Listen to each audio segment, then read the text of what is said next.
各位线上的同修，大家晚安，大家好，感恩大家来参加线上读书会。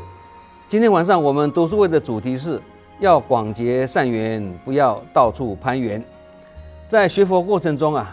我们会发现有些人表面上看起来是在把握因缘，广结善缘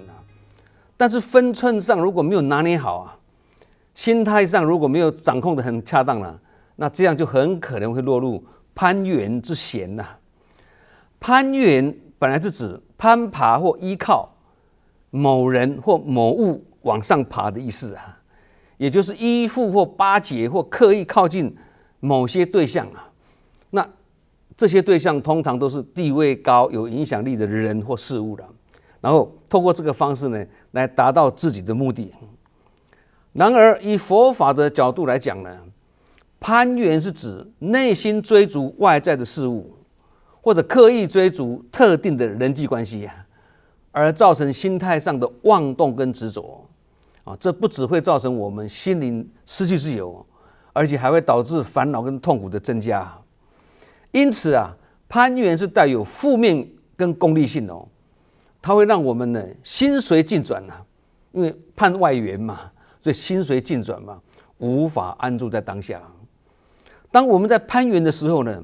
心总是会被外在的事物所牵引而对所喜欢的事情会产生爱欲或者贪念对所讨厌的事情呢会升起嗔恨那也会对还未发生的事情呢升起恐惧那处在这样子的状况下呢，会让我们的心呢不稳定，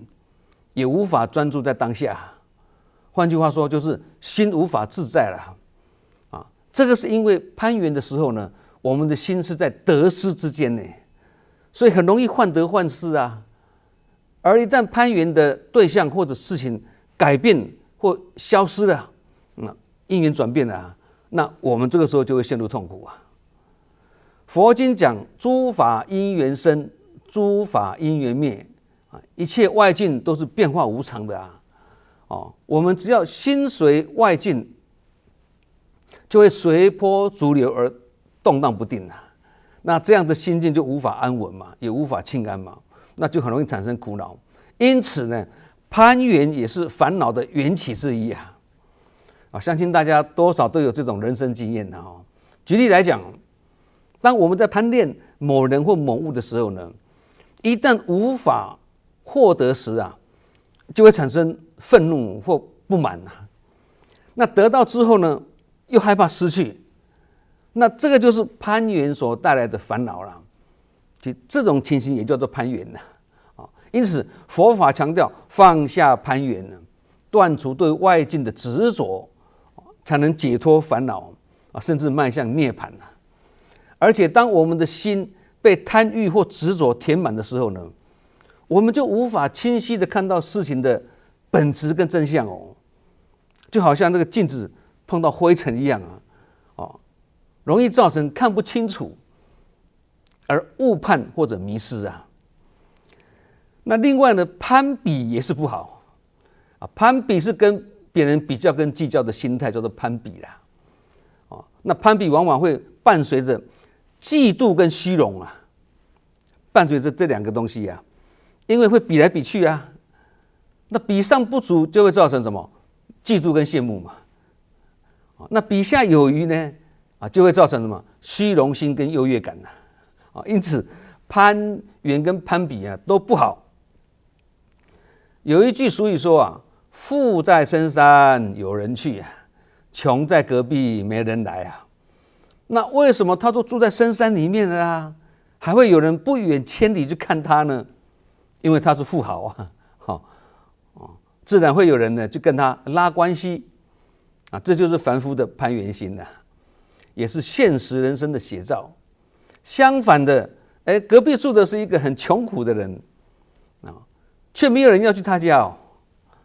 这就是凡夫的什么大小眼跟势利眼那古人也说相识满天下，知心有几人到处攀援，到处点头，看起来好像称兄道弟，交友广阔到处都是朋友但却是彼此都不相干可是会凑在一起其实人生是要患难之际才会见到真情的。那交友之道呢，最重要的就是如孔子所说的“久而敬之”啊。人际关系会搞砸，或朋友之间会心生嫌隙，大部分都是起因于久而不敬啊。那彼此之间如果是礼尚往来，以礼待之啊，时间久了反而会历久弥坚哦。那怎么会久而不敬呢？是吗？如果因为彼此太熟而不拘礼节啊，造成应对进退的分寸没有拿捏好，那这样就很可能互踩底线啊，而心生嫌隙啊，产生误会啊，甚至反目成仇都会啊。这就是我们台湾话所讲的啦，扣笑啦啊。那刚刚开始交往的时候还很客气哦，还能彼此以礼待之哦。但是时间一久以后呢，或者一阵的互动啊，觥筹交错之后呢，百无禁忌了哦，而失礼失态，不拘小节，什么都来了，最后变成冤家啦。相反的，也有一种人呢，交情越久呢，他对人越恭敬有礼啊，而别人对他也越敬重啊。这个就是孔子所讲的“久而敬之”啊。那这个告诉我们一个道理哦。当我们分寸掌握的不好的时候呢，会因为放松而放纵，轻松而轻浮啊，造成人家对我们客气，我们把它当作福气，给我们方便，我们却流于随便。那人缘会转趋不好啊，就是从这样开始的啊。那这种现象，其实在人群中也时常容易看到的哈。那明明这两位志工一向以来是同进同出啊，彼此很投缘啊，感情非常好，形同姐妹一般呢。那怎么最近看他们两个人形同陌路，彼此不往来了呢？那还有一种情形是什么？本来两个人是老死不相往来，是无缘对面不相逢啊。突然间不知道什么因缘转变了，两人变成亲如姐妹一般哦。这种戏剧化的转变也是很耐人寻味啊。其实说穿了也是见怪不怪啦，因为人心无常嘛。那人心更有生住异灭的4种现象啊，想法变来变去，让人目不暇接啊，猜不透。有一句话说得很好啊，君子之交淡如水，小人之交甜如蜜。这个淡如水不是说君子之间的感情呢淡得像水一样，不是这样子，而是指君子之间的交往呢，不含任何的彼此攀援呐，更没有功利之心，没有互相利用的那种心机啊。他们交往就纯属友谊啦，以情相牵呐，以法相会啊，长久而亲切啊。那小人之间的交往呢，包含着攀援之心跟功利之心啊，他们把友谊建立在互相利用的基础上啊，表面上看来是甜如蜜啊。如果有一方呢不能满足另一方的功利需求的时候呢，也是没有什么利用价值的啊，也就是无利可图的啦。那所攀之缘呢，就很容易断掉了啦。那这个是指小人之交啦。那攀援之后造成彼此感情好到没有距离，太投缘了，那这个也是很危险哦。佛法讲空性，也可以把它解释为距离的意思啦。空才有距离嘛，那不空就是没有距离的嘛，对。那保持距离呢，就是空性呢，这样才会有安全，才不会碰撞在一起嘛。那淡如水就是指说进退有空间啦，有距离啦。那交情浓或淡呢，可以调整，应对进退可以调整。那甜如蜜呢，就是粘连在一起的啦，你浓我浓，彼此难分难舍，没有距离。如果要应对进退呢，适可而止啊，或要感情能够收放自如啊，恰到好处，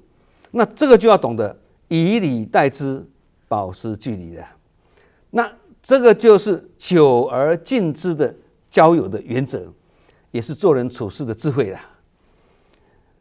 不是自己应该接待的人，却刻意去接待，或者人家在讲话中，人家两个人在讲话，第三者却突如其来的打断人家的谈话，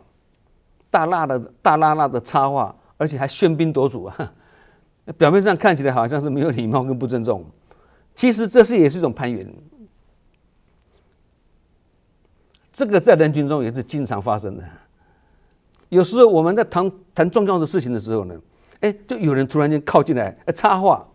啊。如果这种插话是寒暄问候啦，因为很久不见了嘛，看到他很兴奋的打个招呼，那这是人之常情啊，没有什么不对的。但不是这样哦，而是插话进来之后还滔滔不绝，把人家原来在谈话的重要话题转移掉了。那这个也是在人群中很常发生的事情，很令人困扰。这个也是一种攀援，不是自己应该做的礼仪啦，却矫揉作态啦，阿谀奉承啦，甚至巧言令色、拍马屁，这个叫做谄媚。谄媚也是一种不真心呐，只是为了讨好或巴结跟迎合对方而已啊。而这种讨好甚至会让人感到很不舒服。那谄媚的相反是什么？真诚啊，坦率啊，直言不讳啊，这个就是佛家所说的直心是道场啦。不过要注意一点哦，这个直心是指什么？为人很正直，公正不阿啊。但说起话来呢，还是圆融得体的哦，不会因为说心很正直，然后讲话变成心直口快，直来直往的。真正的意思是指这个心很正直，但是嘴巴还是要柔软的。我们这个不能把它曲解了哈。那谄媚应该也可以解释为什么？矫情。谄媚跟矫情都是贬义词啊，都是不好的词啊。那矫情就是什么？故意做出与内心不符的言行啊，让人感觉虚伪、不真实的感觉，或言行给人一种不必要的夸张，讲话也好，动作也好，夸张变成不真实了嘛。那肉麻当有趣就是一种矫情，年纪一大把还在说撒娇的话，听起来会让人鸡皮疙瘩。我们听的人真是要忍耐一下才听得下去啊！这个在人群中也是屡见不鲜的哦。那应该见义勇为、挺身而出的事情，却缺乏勇气，还在袖手旁观，这个是懦弱。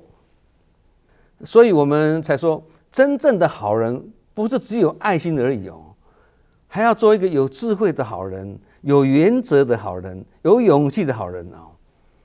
如果不正之见跟道听途说的这个流言蜚语啊，就好像癫狂慌乱中的滔滔浊流一样，这个时候呢，我们就要有勇气去正法宣流啊，宣说正法，却没有这样子做，不敢吭声，甚至销声匿迹，这样就是懦弱了。同样的道理呢，承担志工工作也是要有实质的勇猛心哦，勇猛跟勇气都要有不是喜欢的时候来做一下做的时候快乐一下不开心就不来了不是这样哦，而是要有责任感跟使命感不过要注意一点哦，虽然我们说要见义勇为、挺身而出哦，然而话不能说死哦，也要看情形哦，总不能不顾一切、奋不顾身，而是要兼顾大局，有勇气、勇猛都很好，但是还要有谋啊，才不会抱虎平和，变成匹夫之勇嘛。对，事情不成功就算了，人还死掉，这个代价太大了。所以古话讲说，不成功便成仁呐，这句话实在是有商榷的余地啊。比较积极正向的说法应该是要成功不成仁，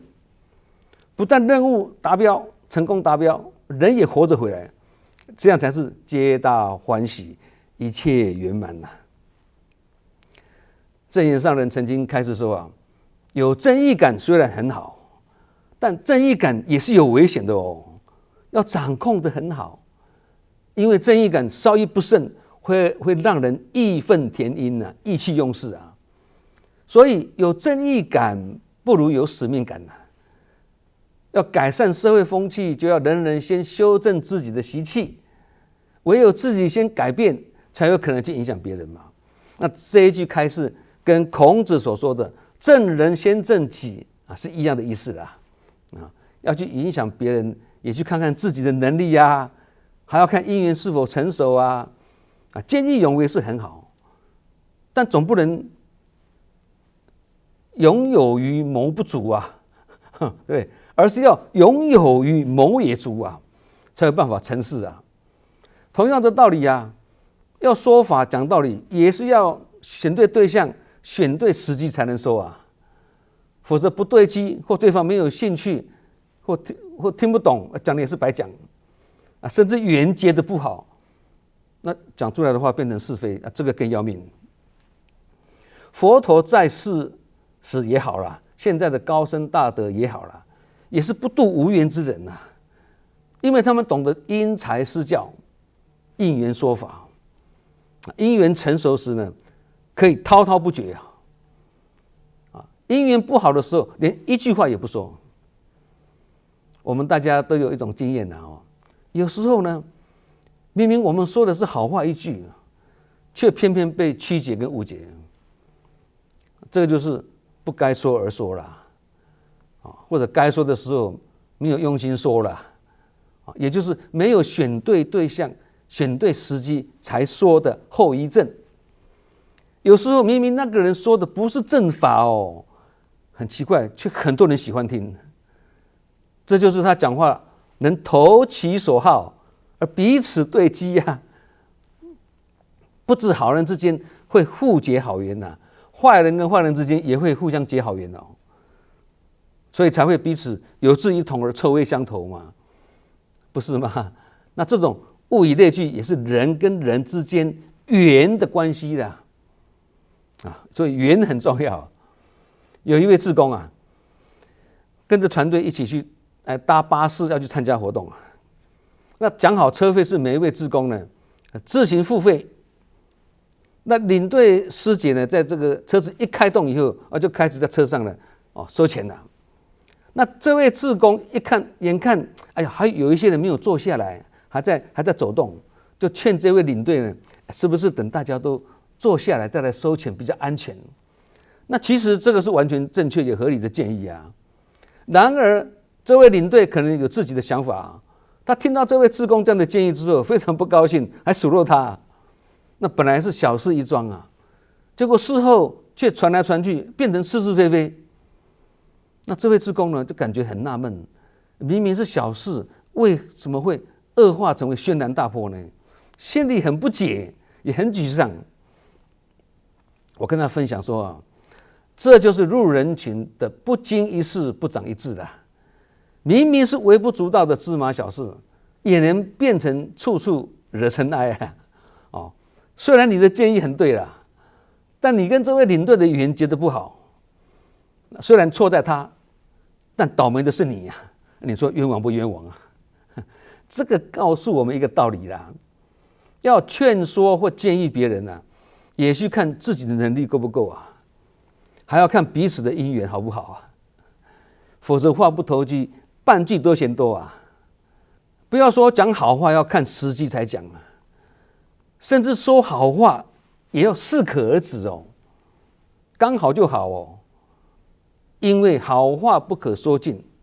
好话说尽会流于平淡。广结善缘跟到处攀援就好像足球比赛的射门有人射中门柱而入网有人射中门柱弹出来了啦，一个得分一个不得分嘛。同样射中门柱，角度就差那一点点结果是截然不同，命运截然不同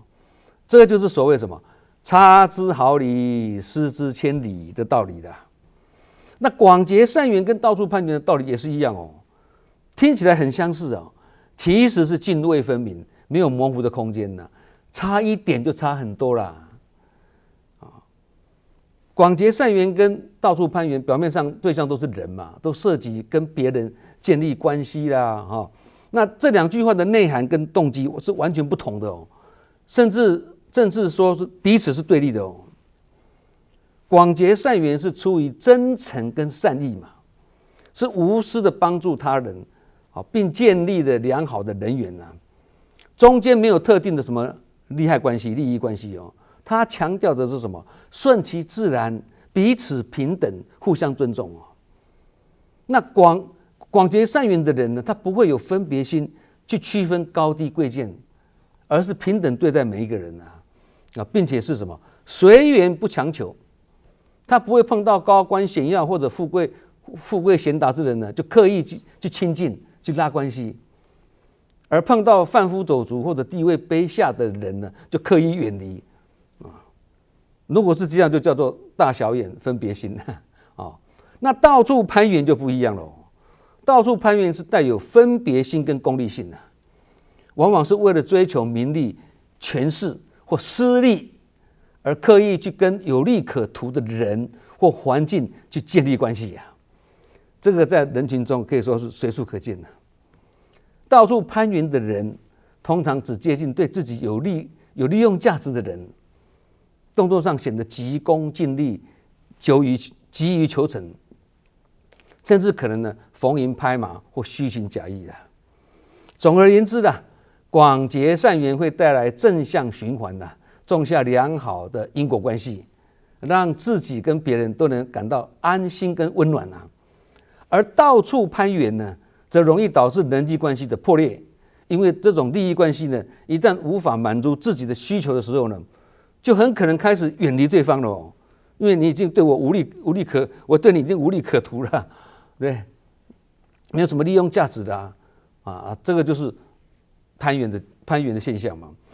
有一次在营队中呢，有一位志工提问他问说：我们都说不分宗教信仰，众生皆平等，但为什么学佛要进步就不能跑道场呢？不是说要广结善缘吗？那我跟他解释我们慈济的道场没有，我们慈济的修行没有说不能跑道场啦，这个要解释得很清楚才不会造成误解。有些人是从别的道场来慈济当志工的嘛，这个应该是那一个寺庙或道场说那一位志工跑道场才对，是吗？如果是本来就在慈济里面当志工的，然后他还没有受证之前有因缘呢，去其他的道场去服务，这是他的自由啊，一定有他的因缘啊。更何况他所服务的地方也是一个正信的道场那他可能还在选择道场嘛，这也是人之常情嘛。我们要善解，不能说人家跑道场。所谓的不跑道场，是指受证过后就要一心一志，佛心施治那受证之后，如果要道业增长，就要从此心定下来，落地生根，一门深入，这样才会有所成就嘛。就好像说还没有结婚之前呢，可以交很多男女朋友但结婚的时候只能选一个情投意合的然后从一而终道理是一样的嘛。其实这个是亲切的呼唤温馨的提醒没有说不行或者禁止是师父引进门，修行在弟子要不要有所成就，那是你自己的事情。也就是说，一心一志跟一个老师走一个道场绝不到第二家第三家去绝不听第二个人这个才是真正的信而有根学佛如果什么法门都参加，常常是脚踏两只船，心肝乱纷纷这里有念佛也去了那边有法会也去了那边有演讲也去了人家要约做志工他也去了，美其名好像说是到处跑，广结善缘，其实这个是到处攀援这样学佛要有进步就比较困难其实学佛是一经通则万经通一理通则万理彻所以学佛要进步，就要君子立恒志，立一个远大的目标，不要小人恒立志，常常在发愿，常常都跳票对，要专心一事，不要多方从事一门深入才会落地生根嘛，屹立不摇嘛，屹立不摇的道心才是坚固的所以有正缘就比较不会有外缘有外缘就比较容易节外生枝因为随境流转而到处攀援嘛。那以佛法的角度来讲呢，心随境转也是攀援。心如果经常被外境牵着鼻子走啊，这样也是叫做攀援啊。如果能够掌握自己的心啊，自然就能够以心转境啊，这样自然就不会攀援的啦。心都离境了，不跟境界沾染了，那自然是无缘可攀呐，对不对？所以老子的《道德经》里面有讲一句话：知足不入，知止不殆，可以长久。我们简单用白话文解释了，就是说对外在的追求，那也是一种攀援，这个会导致痛苦跟危险呐。因为老子提倡的是什么？知足跟止于内心嘛。老子也主张无为而无不为啊，主张顺应自然，无为而治嘛。那攀援的人就很容易对外刻意强求啊，而无为就是对外在的事物采取顺其自然的心态，不强求。那《论语》里面讲的“君子求诸己，小人求诸人”，也是认为君子应该向内修身啊，而不是外求他人或外在事物的攀援，反而是小人的行为啊。